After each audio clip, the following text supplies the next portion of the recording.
panahon at mas maganda kung nakasabay ka.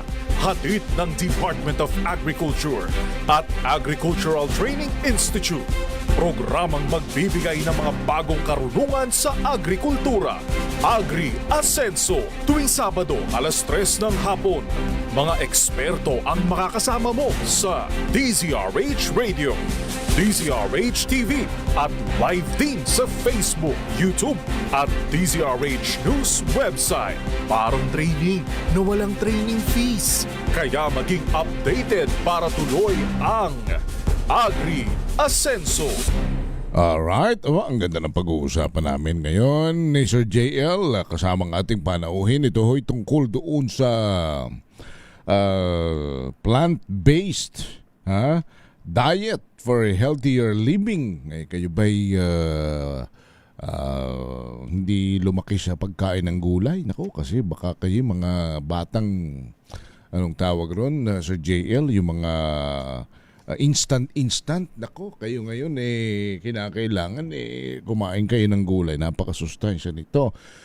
Magandang hapon sa inyong lahat. Ako po si Ka Henry Uri, dito ko sa programang Agri Ascenso. Kasama natin si Sir JL Auman ng DA-ATI. Sir JL, magandang hapon.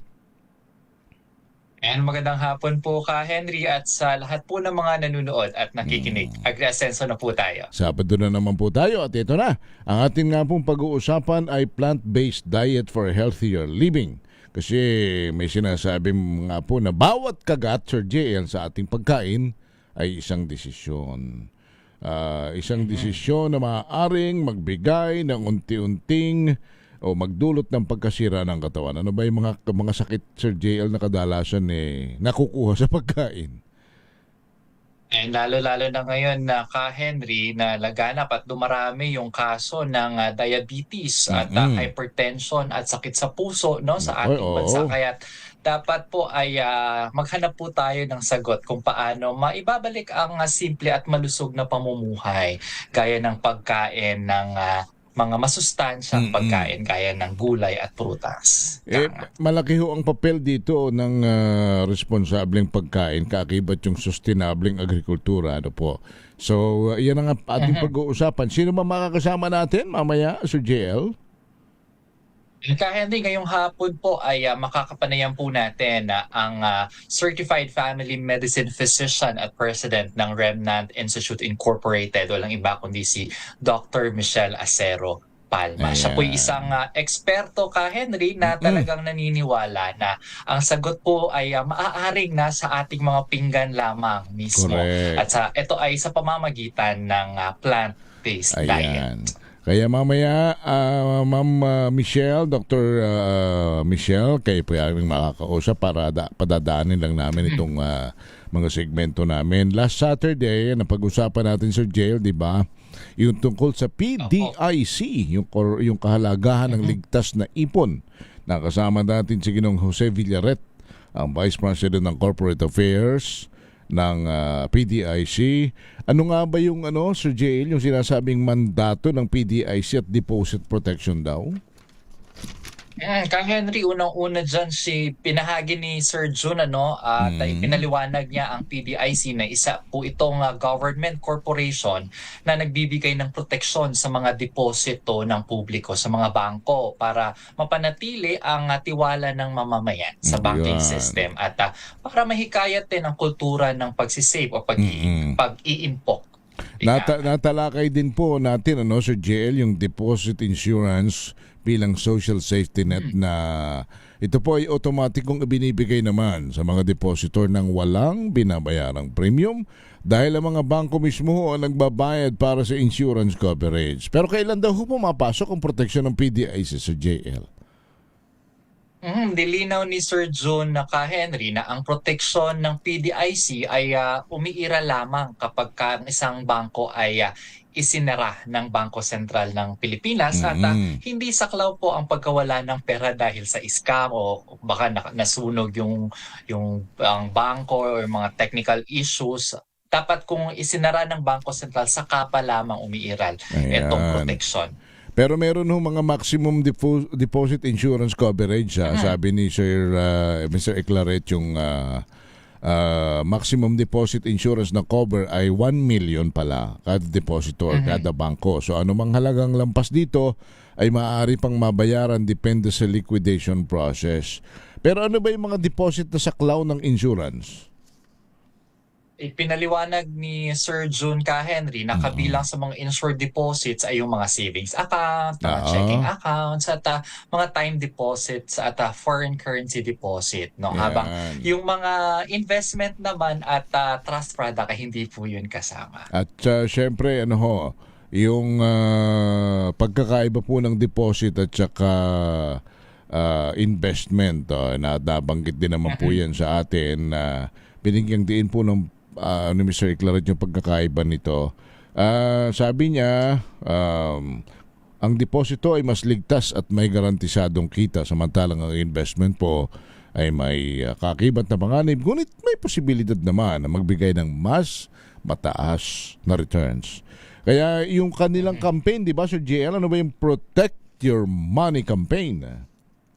Yes, isa ito sa mga flagship campaign ng PDIC Henry na pinagsamang advokasya ng mga financial regulators para mapalawak ang financial literacy at maprotektahan po yung publiko laban sa mga scam at mga financial fraud, no? Ayan. Na laganap sa ating bansa. Kaya ito ay talagang mahalaga at patunay na talagang may ginagawa ang ating gobyerno para maprotektahan ang ating mga depositors. Apo. So pinababatid po na maaaring malaman ng publiko kung insured ang isang bangko sa pamamagitan po ng PDIC seal na makikita sa mga sangay at opisyal na website ng bangko. Ito po yung magpagkakakilalan po ninyo kung yung yung bangko ay miyembro ng PDIC, may seal do, may selyo.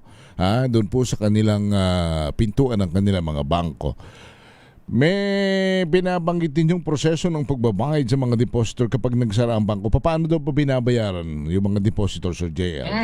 Ipinaliwanag pala yun ni Sir June, Sir Henry, na ang hakbang na isinasagawa ng PDIC upang gabayan ang mga depositor at mapabilis ang pagbibigay ng insured deposits kapag may nasarang bangko. So yun yung bahagi niya. At hinikayat niya din, Henry, ang publiko na talagang ugaliin mag-ipon sa bangko, hindi mag-save sa bahay ng napakaraming mga pera, no, para protected at insured yung ating pong mga pera. At maging mapanuri sa pagpili ng financial products at alamin ang kanilang mga karapatan upang maprotektahan ang kanilang mga pinaghirapang kita, lalo na sa ating mga magsasaka at mga Mas maganda po sa bangko kasi unang-una hindi po inaanay, tapos gwardyado yung inyong savings, hindi basta-basta mawawala at makukuha ng masasamang loob. So, pahalagang paalala po sa mga magsasaka at mangingisda, hinikayat po ang publiko na ugaling mag-ipon sa bangko. Maging mapanuri sa pagpili ng financial products at alamin ang kanilang mga karapatan upang maprotektahan ang kanilang mga pinaghirapang kita at ipon. So, yan ang ating topic last Saturday. Tayo muna ay makibalita sa DA at saka sa ATI. Hatid sa atin ni Sir JL. Mga balitang kailangan mong malaman sa Agri Balita. Sir JL, go ahead. At narito po ang ilang kaganapan at anunsyo mula sa Kagawaran ng Pagsasaka at Agricultural Training Institute. Binisita ni Agriculture Secretary Francisco P. Chu Laurel Jr. kasama ang ilang mga opisyal ng Department of Agriculture Davao Region, Bureau of Soils and Water Management of DSWM at iba pang mga partner agencies ang Davao Thermobiotech Corporation upang suriin ang Japanese biodegradable composting technology. Kayang iproseso ng pasilidad ang hanggang 50 tonelada ng biodegradable waste kada araw at gawing organic fertilizer na maaaring makatulong sa pagpapabuti ng kondisyon ng lupa at pagpapataas ng agricultural productivity. Samantala, nakibahagi ang Department of Agriculture sa Alay Lakad para sa Dagat, National Peace Walk 2026 noong July 12 bilang pagpapakita ng suporta sa karapatan ng Pilipinas sa West Philippine Sea at pakikiisa ng mga mangingisdang Pilipino. Kasabay nito, muling iginiit ng DA ang patuloy nitong pagpapatupad ng mga programang nagpapatatag sa food security at kabuhayan ng mga komunidad sa Pag-asa Island at iba pang strategic island communities. At para sa iba pang updates at anunsyo mula sa Kagawaran ng Pagsasaka, i-follow ang kanilang Facebook page sa @DA Central Philippines at bisitahin ang kanilang official website sa www.da.gov.ph. At dumako naman po tayo sa mga anunsyo mula sa Agricultural Training Institute. Panibagong batch ng mga magsasaka at swine enthusiasts ang sinimulang sanayin ng ATI International's Training Center on Pig Husbandry or ITCPH sa course on pig husbandry. Layunin nitong higit mang palakasin ang kaalaman at kasanayan ng mga trainers sa makabagong swine production upang mas maging productive at mas competitive ang industriya ng paghahayupan.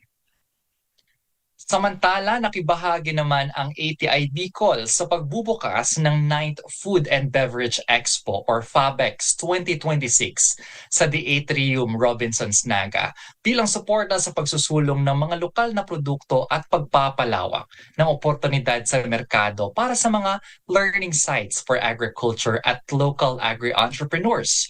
Open pa po ang ating pong expo hanggang bukas at e-explore na po ninyo ang iba't ibang mga produkto po ng ating mga LSAs at suportahan ang mga local agri-entrepreneurs ng Bicol.